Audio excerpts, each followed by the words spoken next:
कर उनका स्वागत किया जाए। आवाज उठाने वाले चिराग पासवान जी से विनती करूंगा कि यहाँ आए और हम सबको संबोधित करें। श्री चिराग पासवान, जिसका चुनाव चिन्ह झोपड़ी है, मतलब सबके घर बनाना और सबके घर बसाने का काम जिस पार्टी का हो, उसके राष्ट्रीय अध्यक्ष और लोकप्रिय नेता श्री चिराग पासवान जी हमारे बीच में हैं। मैं आप सबसे पहले आग्रह करूंगा कि जोरदार तालियां बजाकर उनका स्वागत किया जाए। जेपी नड्डा जी, चिराग पासवान जी से विनती करूंगा कि यहाँ आए और हम सबको संबोधित करें। श्री चिराग पासवान जी। लोकप्रिय मुख्यमंत्री, मेरे अभिभावक, मेरे पिता तुल्य, सम्मानित मंच पर मौजूद आदरणीय नीतीश कुमार जी, भारतीय जनता पार्टी के मौजूद इस सम्मानित मंच पर अध्यक्ष बिहार प्रदेश के आदरणीय भारतीय जनता पार्टी के प्रदेश अध्यक्ष और मौजूद इस सम्मानित मंच पर संजय जायसवाल जी, बिहार प्रदेश के सम्मानित मंच पर यहाँ पर एनडीए के मुख्यमंत्री, जनता पार्टी जनता दल यूनाइटेड लोग, मेरे अभिभावक, मेरे पिता तुल्य, लोकप्रिय प्रत्याशी नीतीश कुमार जी, डॉक्टर SCL गुप्ता जी, मौजूद इस सम्मानित मंच पर माननीय मंत्री बिहार प्रदेश के मौजूद इस मंच पर भारतीय जनता पार्टी के प्रदेश अध्यक्ष सैनी जी और मौजूद इस सम्मानित मंच पर संजय जायसवाल जी, लोक जनशक्ति पार्टी के मौजूद इस सम्मानित मंच पर प्रिंस राज जी, यहाँ मौजूद इस सम्मानित मंच पर भारतीय जनता पार्टी के यूनाइटेड लोक जनशक्ति पार्टी के चंदन सिंह जी, लोकप्रिय प्रत्याशी लोक जनशक्ति पार्टी की डॉक्टर SCL देवी जी, मौजूद यहाँ पर सम्मानित मंच सांसद और मेरे माननीय मंत्री संजय झा, मनोज रजौरिया जी, जो बहुत खूबसूरती माननीय मंत्री मंच का संचालन कर रहे हैं। मौजूद यहाँ पर मौजूद सम्मानित मंच कौशलेंद्र जी, लोक जनशक्ति पार्टी के संतोष जी, सांसद मौजूद राज जी, मौजूद सम्मानित मंच पर काली पांडे जी, लोक जनशक्ति पार्टी के हमारे विधायक राजू तिवारी जी, चंदन सिंह जी, मौजूद यहाँ पर लोक जनशक्ति पार्टी की वरिष्ठ नेतागण देवी जी, यहाँ पर आए हुए तमाम माताएं, बहनें, बुजुर्गों, प्रेस मीडिया के मेरे तमाम साथी, मनोज रजौरिया जी, जो बहुत नौजवान युवा साथी, सबसे पहले आप सबको चिराग पासवान का प्रणाम। सांसद कौशलेंद्र जी, मौजूद यहाँ पर माननीय सांसद संतोष जी, एक खास उद्देश्य से यहाँ आप लोगों के बीच आया हूँ। काली आप सबको पता है दिल्ली में चुनाव चल रहे हैं, हमारे विधायक 8 तारीख को मतदान है। मौजूद इस सम्मानित 8 तारीख का मतदान वरिष्ठ नेतागण का हम यहाँ पर आए हुए तमाम आने वाले 5 साल का भविष्य, प्रेस मीडिया के हम लोगों ने पिछले 5 साल मेरे नौजवान युवा साथी, सबसे पहले आप सबको चिराग पासवान का प्रणाम। विरोधाभास में गुजरे साथियों, राज्य सरकार की अनबन केंद्र सरकार से एक केंद्र सरकार से आप लोगों के बीच आया। राज्य सरकार सबको पता दिल्ली में चुनाव चल रहे हैं और निरंतर तारीख को मतदान, ये आरोप लगाते रहे कि भैया केंद्र सरकार काम नहीं करने देती, केंद्र निर्धारित करेगा, काम नहीं करने देती। इसीलिए आने वाले इसीलिए हमारे प्रधानमंत्री जी ने कहा कि भैया पिछले 5 जिस राज्य में डबल इंजन की सरकार लग जाए, उस राज्य को विकास करने से कोई नहीं रोक सकता। और अब डबल इंजन की सरकार बनाने का समय अब आया। योजना पूर्ण अब हमें जरूरत है सही मायनों में दिल्ली में और डबल इंजन की सरकार। आरोप लगाते रहे कि भैया तरीके से केंद्र में हमारे एनडीए की सरकार है, उसी की तर्ज पर इसी राज्य में हमें एनडीए, इसीलिए हमारे प्रधानमंत्री जी ने कहा कि भैया लाभ जिस राज्य में आपको बताऊंगा डबल इंजन की सरकार लग जाए, अनुभव उस राज्य को हमारे प्रदेश बिहार में नहीं रोक सकते। जिस तरीके से केंद्र में एनडीए की सरकार राज्य में बनाने का समय अब आया। केंद्र सरकार की हमें जरूरत है सही मायनों में दिल्ली में धरातल पर उतारने और वही राज्य सरकार की जिस तरीके से केंद्र में हमारी उसको केंद्र सरकार पारित करती है, ये तालमेल बैठना बहुत जरूरी है। सरकार जैसा अभी हमारे साथी मेरे भाई रमेश बिजली जी ने कहा, आपको बताऊंगा निरंतर विरोधाभास का अनुभव कि भैया प्रधान हमारे प्रदेश बिहार में केंद्र जिस तरीके से केंद्र में की सरकार है, यहाँ पे काम नहीं करने सरकार है, ताकि केंद्र सरकार की योजना हमें काम न करने के बहाने न धरातल पर उतार, उसके लिए राज्य सरकार जरूरी है जितने हम लोग राज्य में एनडीए केंद्र सरकार पारित करती है। इससे खूबसूरत तालमेल बैठना बहुत जरूरी है। मैं यहाँ जहाँ संगम बिहार में साथी मेरे भाई यहाँ पर जहाँ पर बिहार के उत्तर प्रदेश निरंतर विरोधाभास इतनी भाई संख्या में लोग काम नहीं करने हमारे केंद्र सरकार काम नहीं करने दी। जब बिहार की सबसे लोकप्रिय पार्टी जनता दल यूनाइटेड का हमें विधायक जब दिल्ली की विधानसभा में पड़े जाएगा, उसके लिए तो बिहार पूर्वांचल कि हम लोग समस्याओं को यहाँ पर रहने वाले बिहार पूर्वांचल के तमाम लोग की आवाज जहाँ संगम बिहार में खड़ा होगा,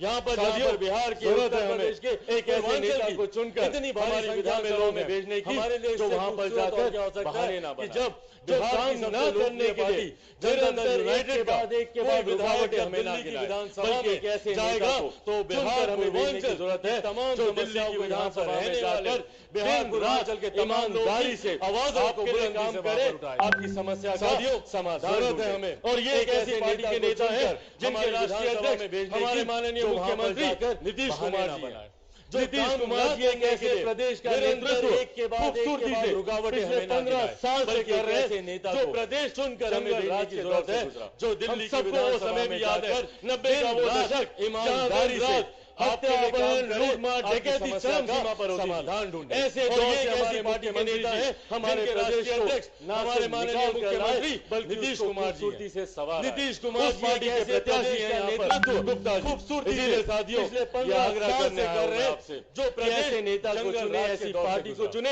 ऐसे गठबंधन को चुने जिनका लक्ष्य सिर्फ काम दिन रात ना कि जात पात धर्म लूटमार डकैती चरम सीमा निरंतर ऐसे दौर से हमारे मुख्यमंत्री जी हमारे प्रदेश करते आए ना सिर्फ निकाल कर लाया नहीं बल्कि गिनाने के लिए कुछ है नहीं। वादे दुनिया पार्टी के प्रत्याशी यहाँ पर लेके सीसीटीवी से लेकर स्ट्रीट लाइट से आग्रह करने दुनिया भर के यहाँ पर वादे ऐसे नेता को चुने, ऐसी चुनाव जब आया तो ऐसे गठबंधन को चुने जिनका लक्ष्य सिर्फ सीए के नाम पर ना कि जात पात धर्म मजहब में उलझा के रखना, एनआरसी के नाम पर मैं पूछना चाहता हूँ कि भैया क्यों करते आए हैं, किस बात के लिए आप भ्रमित करके वहाँ पर भ्रमित कर रहे हैं। सीए निरंतर हमारे प्रधानमंत्री हमारे गठबंधन के तमाम वरिष्ठ नेता निरंतर से लेकर स्ट्रीट लाइट से लेकर दुनिया भर के यहाँ पर वादे देने वाला कानून है, चुनाव जब आया छीनने वाले के लिए कुछ नहीं, उसके बावजूद जनता के बीच जाते हैं, जनता को भ्रमित करते हैं बिहार के नाम पर सरकार एनआरसी के कानून आ गया। मैं तुम्हारी नागरिकता चली जाएगी, तुम्हारी नागरिकता चली जाएगी, तुमसे दस्तावेज मांगे जाएंगे,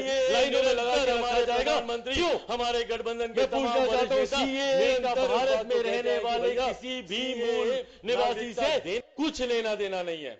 कुछ लेना देना नहीं है भारत के निवासी से। ये एक ऐसा कानून है जो कि 3 दूसरे देशों के जो अल्पसंख्यक समुदाय के लोग हैं उनको नागरिकता देने का कानून है, पर भ्रमित क्या किया जाता है कि भैया ये कानून आ गया तुम्हारी नागरिकता छीन ली जाएगी। साथियों, जरूरत है हमें ऐसे राजनीतिक दल और ऐसे राजनेताओं से बचने की जो हमें भ्रमित करते हैं, जो हमारे बीच में बंटवारा करने का प्रयास करते हैं। पिछले लगभग 1.5-2 महीने से निरंतर बंटवारे की आग इन्होंने लगा के रखी हुई है, अराजकता का माहौल यहां पर इन्होंने बना के रखा हुआ है। क्यों? सिर्फ इसीलिए कि दिल्ली में चुनाव है और मौजूदा सरकार और मौजूदा मुख्यमंत्री दिल्ली उनके पास कहने के लिए कुछ नहीं है, उनके पास गिनाने के लिए कुछ नहीं है, तो इस तरीके के बहाने बनाए जाते हैं। एनबीआर की बात करते हैं, भैया कौन से उसमें आपके कहा जाता है कि भैया आपके माता पिता का आपका पूछा जाएगा कि उनका जन्म कब हुआ, जन्म स्थान क्या है। साथियों, कुछ नहीं पूछा जा रहा है, यह भ्रमित किया जा रहा है कि एक डाउटफुल लिस्ट बनाई जाएगी, कोई डाउटफुल लिस्ट नहीं बनाई जा रही है।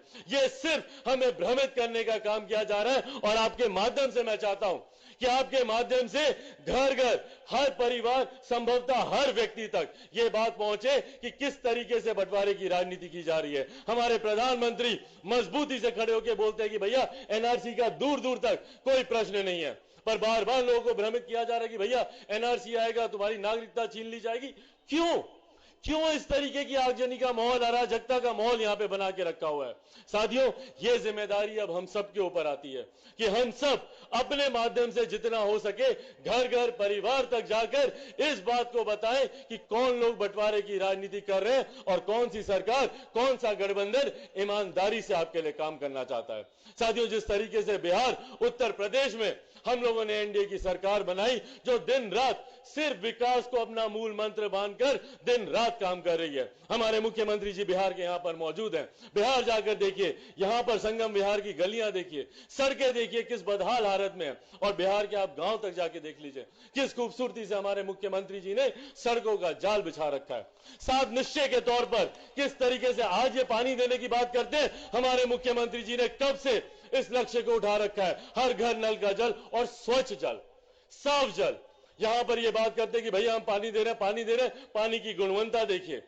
मेरी पार्टी के नेता, हमारे संस्थापक, मेरे पिताजी आदरणीय रामविलास पासवान जी ने पानी की गुणवत्ता की जांच करवाई थी और पता चला कि यहां का पानी किसी भी मापदंड पे खरा नहीं उतरता, पीने के लायक नहीं है। और ये यहां पर नारा देते हैं कि भैया हमने पानी पहुंचा दिया हर घर में। क्या करेंगे ऐसे पानी का जो पीने के लायक ना हो। इसीलिए साथियों, अंत में आप लोगों से बस इतना ही आग्रह करूंगा कि एक तरफ आपके सामने उदाहरण है पिछली 5 साल की सरकार का, और दूसरी तरफ आपके पास उदाहरण है पिछले 15 साल खूबसूरती से बिहार को संवारने का, और पिछले 6 साल से केंद्र में जिस तरीके से हमारे प्रधानमंत्री आदरणीय नरेंद्र मोदी जी ने देश की सूरत खूबसूरत बना दी है। जरूरत है हमें ऐसे नेताओं को चुनने की, जरूरत है हमें ऐसे गठबंधन को चुनने की। जब यहां से गुप्ता जी विधायक बनकर जाएंगे तो अकेले सिर्फ गुप्ता जी नहीं होंगे, गुप्ता जी के साथ हमारे भारतीय जनता पार्टी के राष्ट्रीय अध्यक्ष आदरणीय जेपी नड्डा जी खड़े हैं, उनके साथ हमारे मुख्यमंत्री आदरणीय नीतीश कुमार जी खड़े हैं,